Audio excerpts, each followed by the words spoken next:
La police continue d'enquêter sur la fusillade et le meurtre d'un partisan de Trump dans la ville de Portland, dans l'Oregon. Après une journée d'affrontement entre les partisans du président et les manifestants de Black Lives Matter, des centaines de partisans du président ont traversé la ville en voiture. Il y a eu des affrontements entre les deux groupes. Les partisans de Trump ont tiré des balles de paintball contre les manifestants du mouvement Black Lives Matter qui ont jeté des objets en retour. Vers 21h samedi soir, un homme a été abattu et est mort sur place. La police tente toujours de déterminer qui l'a abattu et pourquoi. Portland a connu plus de 90 nuits de manifestations consécutives en lien avec le mouvement Black Lives Matter.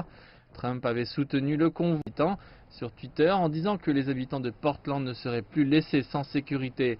Il a fustigé le gouverneur, disant qu'il avait perdu le contrôle de l'État et lui a exhorté d'appeler la garde nationale pour réprimer les protestations. Président Trump, vous n'apportez pas la paix, vous n'apportez aucun respect à notre démocratie. Vous, Monsieur le Président, devez faire votre travail en tant que leader de cette nation. Et moi, Monsieur le Président, je ferai mon travail en tant que maire de cette ville.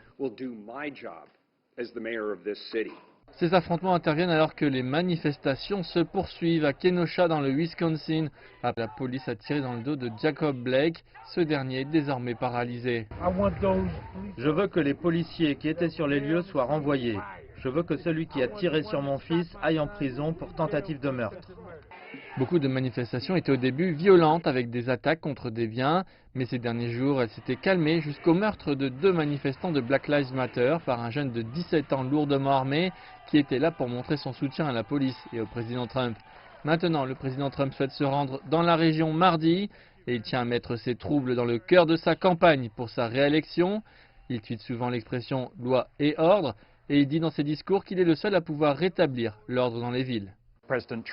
Les opposants politiques du président Trump disent qu'il est souvent la cause de ces troubles, que beaucoup de ces manifestations que nous voyons dans les rues sont des personnes qui expriment leur frustration avec le président et les injustices dans la société américaine.